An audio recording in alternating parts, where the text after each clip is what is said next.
Welcome to the program. You're with Arise News in Nigeria's capital, Abuja. Over the next 30 minutes, all the global headlines you need to know about. You're watching Arise News now with me, Folake Adesugba. And our top stories: U.S. midterm elections. Democrats make modest House gains, while Republicans benefit in the Senate after Trump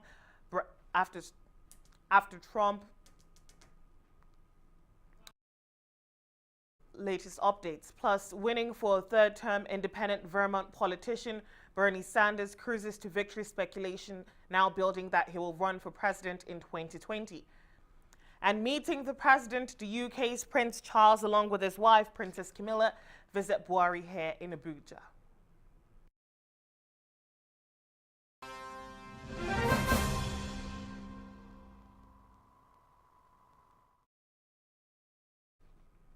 Voting is ended in a number of key U.S. states in midterm elections that both parties have called the most important ballots in the nation's history. Democrats were on course to gain seats in the House of Representatives, but the party lost a key race that would have heralded a big blue wave in the midterm elections, while Republicans seemed to benefit in the Senate from the brainstorming by President Donald Trump over the past 2 months.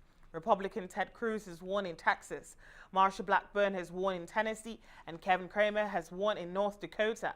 The AP projects, meaning that instead of a Senate majority next year, Democrats may find themselves with a shrunken majority. Well, Arise News correspondent Lori Lade has been monitoring the count. She joins me now. All right, well, it seems we're not able to connect with her. We'll get back to that shortly. Now,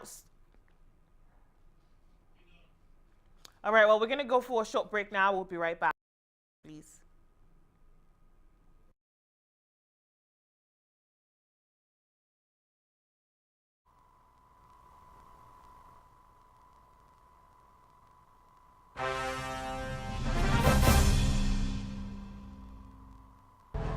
Nigeria. We are 198 million productive people with over 900,000 square kilometers of fertile land. Nigeria's banking system has emerged strong and resilient from the 2016 crisis, which has enhanced our productivity in agribusiness and manufacturing. Come, invest in Nigeria's agribusiness, manufacturing, and value-added mining. Enjoy the Central Bank of Nigeria-led initiatives in funding interventions, stabilized exchange rate, friendly capital repatriation regime, and many more. The Central Bank of Nigeria's robust monetary policy and interventions under President Buhari's administration and positioned the economy to target and attain a GDP growth of 6% with a strong and growing external reserves. Come, invest in Nigeria. Nigeria, ready for business. As a fashion writer, I know how quickly trends are created and changed. In business, it's no different. To stay ahead, I needed a plan flexible enough to meet my changing communication needs. More Business 2.0 didn't just give me voice and data in one package. I got a whole lot more. With More Business, setting up my website was no problem. But I'm not just a fashion writer. I also own a home decor store before I decided to open an accessory store. With my customized More Business plan, managing my staff's communication is easy.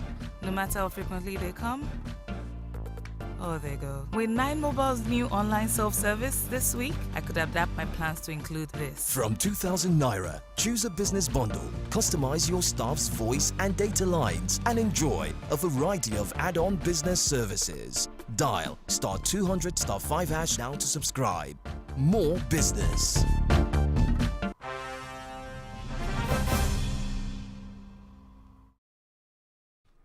Welcome back to Rise News Now. I'm Folake Adesugba, and we're going to cross over to Ted Cruz, who's speaking live. Our community safe and defending the Constitution and the Bill of Rights. And that is a common sense agenda that unites Texans from every part of the state. It was your hard work. This is a victory for the single mom who's been waiting tables, who suddenly sees her wages going up because the economy is booming. This is a victory for the oil field worker who sees now that the United States is the world's top producer of oil. This is a victory for all the kids who are seeing their parents. In the last 2 years, 4 million people have come off of food stamps. Stop and reflect for a moment the lives transformed.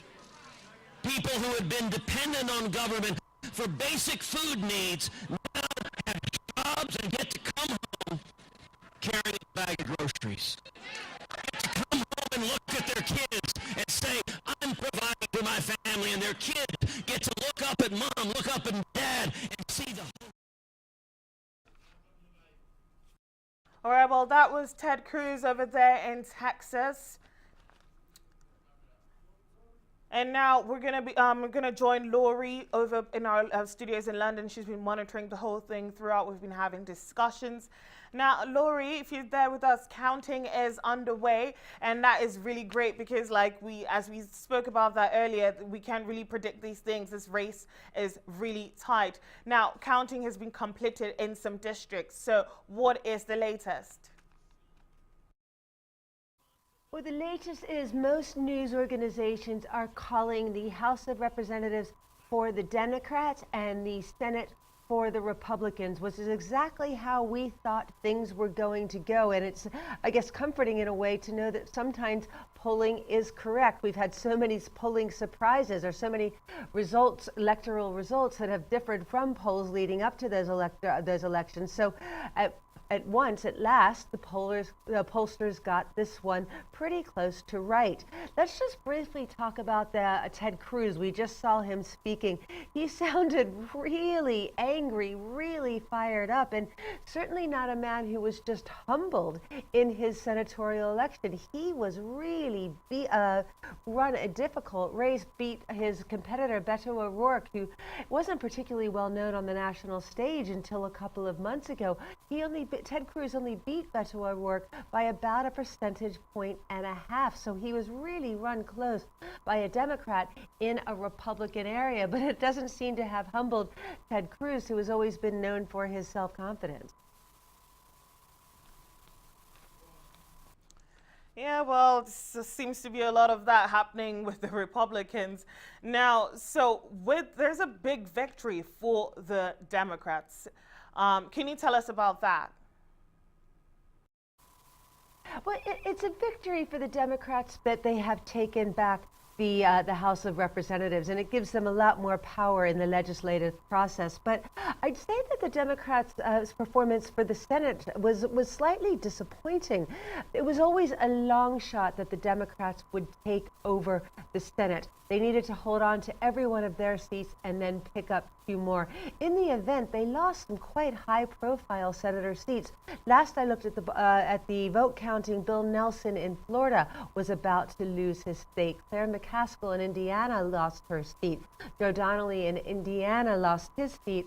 Heidi Heitkamp, only a one-term senator from North Dakota, but thought of as a moderate. She lost her seat by about 20 percentage points. So that's 4 right there, Democratic seats that were lost in the Senate. So the Democrats did as well as predicted in the House, but slightly worse than expected in the Senate. So this blue wave that many people predicted didn't materialize. Now, and can you tell us, Laurie, why did the Democrats fall short in the Senate? There'll be a lot of soul searching in the Democratic Party. I think there'll be celebrations tonight because of the relief of taking over the House. But I think the Democrats may be disappointed with this result.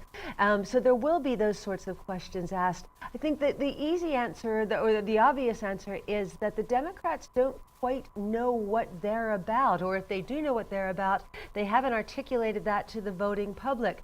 The Republicans have defined themselves very clearly. They're about the economy economy. They're about reducing regulation. They're about being tough on immigration. They're about America first. And what Donald Trump's gift, if you will, is his ability to take complex ideas that to many previous presidents were quite nuanced, such as America's place in an international world. Donald Trump can boil those down to very simple sound bites that are understandable. People feel that they know what they are voting for. And the Republicans campaigned on a national theme. We are all Republicans following Donald Trump on these issues. Make America great again. Tighten up border control. There was absolutely no ambiguity about what Republicans were about. With the Democrats, there was no clarity about what they were about. They were about health care, extending health care coverage. But how? How will that be done? Will it be done through government provided a single payer sort of system? Will it be through expanding the insurance markets? That's not entirely clear. So the Democrats really failed to coalesce behind a unified platform, and they don't have a national leader. They don't have somebody of national stature pulling them together. Bernie Sanders won his seat, no surprise, in Vermont. Elizabeth Warren won her Senate seat in Massachusetts. Both of those victories were expected. Both of those names will be names that we would expect to be in the running when the Democratic primaries for president roll around. I think both of those politicians are spent forces, and I think the Democratic Party needs to come up with some new blood, needs to come up with someone who can speak to the voting public. And now, from where you left off there, now, are there any feelings, like you said, they have no national leader. So are there any feelings as to who will lead the Democrats into the 2020 election? Perhaps one of the names that were expected or something? I'd keep an eye on Beto O'Rourke. He's the Republican candidate who pushed Ted Cruz to the very end of the race for that senatorial spot in Texas. People who know him well have been asked, is he going to run for president? He's a charismatic campaigner. He really connected with people. For him to do as well as he did in a Republican-dominated area really is rather remarkable. In fact, he was leading the race during the early bits of the counting. It would have been a huge upset. The answer to people who seem to know him well is that, well, he expected to be elected senator. He expected to know what he was doing for the next 6 years. Didn't expect to be free in 2 years when the presidential election comes up. So that's not exactly a denial. He is one to watch. The other names that are bandied about are Cory Booker, senator from New Jersey, Kamala Harris, senator from California. Both are impressive speakers, but both have really failed to make their mark in the Senate so far. And so now, Lori, what does this mean for Donald Trump and his legislative agenda? I'm so glad you asked, because NBC has just begun reporting that one of the first things that the Democrats intend to do when they take office on the 5th of January is to ask to see Donald Trump's tax returns. Now, the House Ways and Means Committee is in charge of all fundraising measures, and the head of the House Ways and Means Committee will probably be a man called Richard Neal. He claims that in that role, as chairman of the House Ways and Means Committee, he can ask for the tax returns of any American citizen, including the president. So that is one of the first things that the Democrats intend to do when they take office in January. Now, I suspect that that will be challenged through the court system, but it shows you the sort of designs that the Democrats have once they get into power, or once they take over the control of the House of Representatives. Certainly, I think there will be investigations, many investigations. When a party takes control of a chamber, they also inherit the chairmanships of all the committees that do a lot of the grunt work of the Senate or the House of Representatives. Chairmen of committees have quite a range of powers, including to start investigations, to subpoena documents. So it could be that the Democrats get very busy in investigating Donald Trump, and it could waylay the legislative process. We could see actual legislation very slow to come. And now let's talk about voters going to the polls. Now, we've discussed, Trump being an influence and, people urging citizens to go out and vote and companies playing their role in encouraging voter turnout. And we saw PDD even holding a concert over there trying to get people to come out and vote. So is it really a surprise that the turnout was large? Well, I have to say, we don't have numbers on turnout yet, but I've seen some estimates as high as 45%. And I have to say, I'm surprised. We're always talking about turnout, and it seems to fall short of expectations. This time, it didn't seem to. 45% would be the highest turnout for a midterm election since World War II. It is a huge increase on previous midterm elections. And I think for that, we can thank none other than Donald Trump. 2/3 of voters said that Donald Trump influenced their decision to vote. So let's put those two statistics together, and it's hard to dismiss the suggestion that Donald Trump was responsible for getting people to the polls. And for that, whether you like Donald Trump or not, for that, I think Americans owe him a debt of gratitude. Midterm election turnout had been so low, down as low as 35%. So if all of this, if the polarization of American politics has helped Americans to think, I must vote if I want to change things, then that's no bad thing. Such low previous turnout is quite alarming for a country like the US, indeed. Now, thank you so much for all of that, Laurie. And now, so what issues remained the biggest concerns for voters? Well, AP Washington Bureau Chief Julie Pace has more.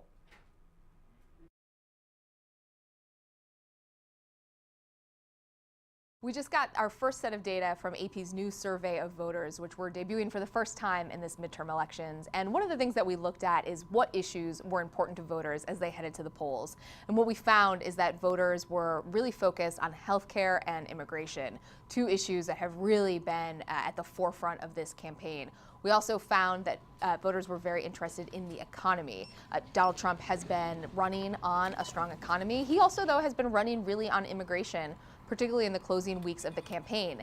Democrats, meanwhile, have been running on health care. If you've traveled to any of these states, you've seen Democrats really pushing this issue, really focusing on things like protecting pre-existing conditions and protecting Barack Obama's health care law.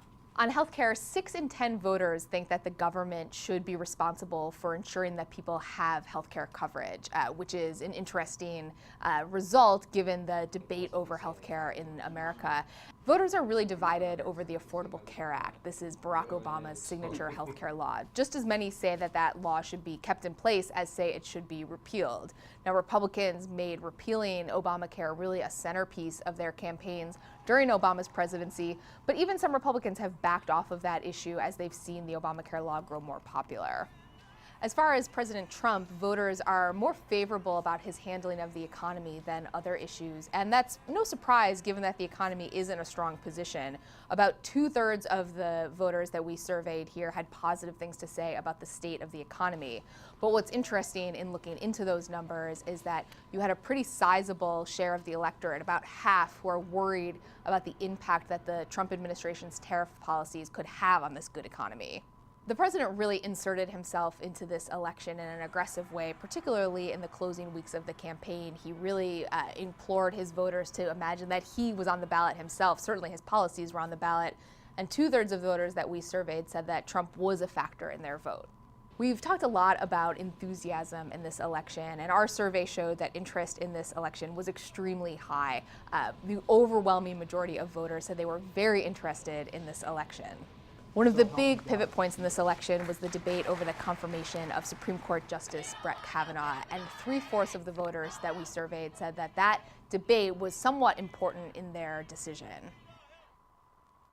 Now, we've discussed here a lot about President Donald Trump being a dominant force in the 20 midterm elections, as attitudes towards the polarizing leader influenced the decisions of more than 6 in 10 voters. Now, nearly 40% of voters cast their ballots to express opposition to the president, according to AP VoteCast, a national survey of the electorate, while about 25% said they voted to express support for Trump. We've learned from AP Votecast is that President Donald Trump was a dominant figure in American politics, and he's a dominant figure in these midterm elections. 6 in 10 voters or so told AP Votecast that they voted because either to support or to oppose Donald Trump. About 1/3 of voters said he didn't factor into their decisions, but more voters said that they voted to oppose Donald Trump than to support him. Voters give the president strong marks on the economy, but they give him poor marks on his temperament. And that's something we've seen in a lot of other surveys. We saw that in advance of 2016 when the president won the White House. They gave him poor marks in his temperament. So it'll be interesting to see over the course of the night what that actually does to those votes. So 2018 has been billed as the year of the women, and so all eyes are really on female voters this year. And what we've learned from AP Votecast right now is that there is certainly a gender gap in this election. Female voters voted far more in favor for the Democrat than for the Republican on a national level for the House candidates. If you look at the breakdown, we've seen that in year after year, but certainly in this election, that's a number that we're all looking for, and to maybe give us some indication where things are going to go. But right now, there is a significant gender gap for women voting for the Democrats. Well, U.S. Senator Bernie Sanders, the independent Vermont progressive considering a second run for the presidency, cruised to re-election for his 3rd term in the Senate. Easily outpacing 8 candidates, Sanders has long been one of the state's most popular politicians, spent little time campaigning ahead of yesterday's election. We don't know what the overall election results for the United States will be tonight. But what we do know is that this is a pivotal moment in American history. And we know that we have Republican leadership in the House and the Senate who have turned their backs on working families in this country, is that we have a president of the United States who is a pathological liar and is doing something that no president in my lifetime has ever done. And that is, instead of bringing the American people together, he is trying to divide us up based on the color of our skin, based on where we come from, based on our religion, based on our gender, based on our sexual identity. So I just want to thank my family, Jane, and all of the kids behind me. And I want to thank all of you, and mostly the people of Vermont. Being a United States Senator from Vermont has been the honor of my life. And I thank the people of the state for allowing me to once again serve as their senator. Thank you all very much.